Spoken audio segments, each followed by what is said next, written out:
Bonjour tout le monde, comment ça va? Bon alors une nouvelle vidéo très sympa aujourd'hui, enfin très sympa, on est dans un cimetière mais vidéo originale. Je suis à Igli dans un endroit, j'ai fait marche arrière pour vous montrer où je suis. Je suis à Igli à 35 km de Marrakech, c'est un petit village où habitait une forte communauté à l'époque, relativement forte. Et j'ai marché au milieu de champs d'oliviers et de citronniers et de palmiers dattiers comme vous voyez. Et j'ai marché avec un ami à moi qui est originaire d'ici, que je vois souvent, que j'aime beaucoup depuis quelques années, un gars extraordinaire. Et pourquoi? Parce que j'entends qu'il y a un cimetière juif à Igli. Et ce cimetière juif, le voilà. Alors c'est pas du tout apparent parce que c'est en plein milieu de terrain agricole. Et donc c'est très dur quand on marche et qu'on s'attend pas à ce que ce soit un cimetière. Il est très difficile de le deviner. Vous voyez, vous avez des tombes ici, c'est typiquement juif. Les anciens du village que je viens d'interroger un peu plus loin, qui ne souhaitent pas être filmés, m'ont confirmé que c'était un cimetière juif parce qu'on n'est pas très loin du Mela et la communauté actuelle. La communauté actuelle, qui était là il y a 60-70 ans, venait enterrer ses morts ici en plein milieu de terrain agricole. Alors comment est-ce qu'on reconnaît? C'est la tradition orale. Les anciens du village me le répètent. Là on voit une tombe qui est typiquement juive. Alors il y a des écritures dessus, mais on peut deviner que c'est de l'hébreu, mais c'est pas facile quand même. Et on est vraiment au milieu de nulle part. Vous voyez l'Atlas enneigé un peu plus loin. On est entre Taroudan et Ouled Berhil, là où il y a la Iloula de Rabbi David Ben Barour Cohen Azog chaque année. Vous voyez que il y a de la menthe qui pousse, il y a du fliou, du za'atar. On a un terrain agricole juste à côté avec du goutte à goutte qui est exploité. Mais il n'y a jamais bien sûr, ils respectent vraiment le cimetière. Et même si la propriété appartient à quelqu'un, on se rend compte que bon, c'est pas cultivé ni labouré. En revanche, il y a un fléau qui est très courant d'ailleurs dans la région de Taroudan. C'est les chasseurs de trésors, le kounouz en arabe.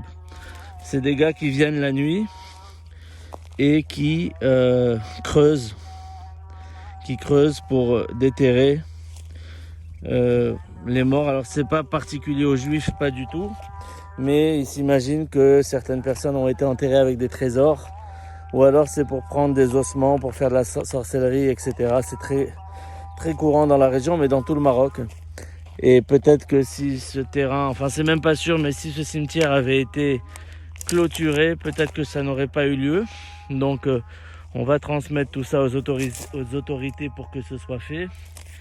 Mais en tout cas voilà, si là je veux vraiment pas m'envoyer de fleurs, mais s'il n'y a pas un mec sur place qui vient creuser, qui vient questionner, qui vient interroger tout le monde, ce cimetière tombe dans l'oubli perpétuel, éternel.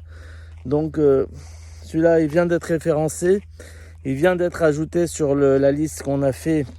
On a déjà référencé 165 cimetières juifs au Maroc, et maintenant on va essayer de le faire murer. Même si bien entendu il aurait fallu un gardien ou des chiens pour empêcher, mais bon, on va dire que c'est toujours mieux que rien. Voilà. Donc, Alors, nous sommes très heureux aujourd'hui de faire la découverte de ce cimetière ici, au milieu de cette propriétaire agricole. Il est au milieu, il se trouve au village Igli. Igli, il est très connu à Taroudan. Malheureusement, le cimetière n'est pas, il n'y avait pas ici de murailles pour protéger le cimetière. Ce que je demande aux gens qui vont voir cette vidéo, c'est je demande précisément aux gens originaires de ce village d'Igli, c'est-à-dire la communauté juive d'Igli, de venir ici, chercher leurs proches, prier, pèleriner leurs proches ici, enterrés dans ce cimetière. Donc c'est l'occasion. On est très heureux de faire la découverte de ce cimetière tellement abandonné. Merci Mika. Voilà. Donc si vous avez des amis, je sais que les Kakons à la base étaient originaires d'Igli. Si vous avez des amis Kakons, taguez-les. Voilà, il n'y a aucune écriture sur les tombes, mais il faut qu'il y ait la Kedusha. Il faut toujours que ces cimetières restent sains et préservés. Et les gens d'ici les préservent vraiment bien. Il y a de temps en temps, il y a des chasseurs de trésors, ça arrive. Mais dans tous les cas, voilà encore deux tombes ici. Mais dans tous les cas, il y avait une forte communauté ici. Voilà, on a du maïs à côté, on a des oliviers, on a des orangers. Enfin voilà. Et là, on a ces espèces de plantes épineuses qui portent un nom très particulier qui va vous faire sourire en berbère. On appelle ça Ifergan. Ifergan, c'est de là que vient le nom de famille, bien sûr, Ifergan. Enfin voilà. Donc maintenant, je vais essayer de creuser dans les écrits d'Elias Arus et autres pour essayer d'avoir de l'info sur le coin.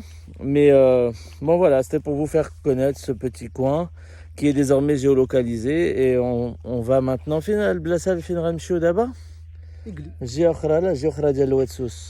Arazan. On va à Arazan où il y a une synagogue qui a été retapée il n'y a pas longtemps. Donc je vais faire un live quand je serai là-bas. Et Arazan, c'est de l'autre côté de l'Ouetsous. Apparemment, les juifs d'Arazan, il n'y a pas de cimetière, mais il y a une synagogue parce que les juifs d'Arazan enterraient leurs morts à Ouled Berhil, à Arzou exactement, là où il y a la très grande Iloula en décembre-janvier chaque année de Rabbi David Ben Baruch Cohen Azog. Voilà, donc je ne veux pas être trop long. 6 minutes 33, on ne les a pas toujours. Alors, hasta luego, bye.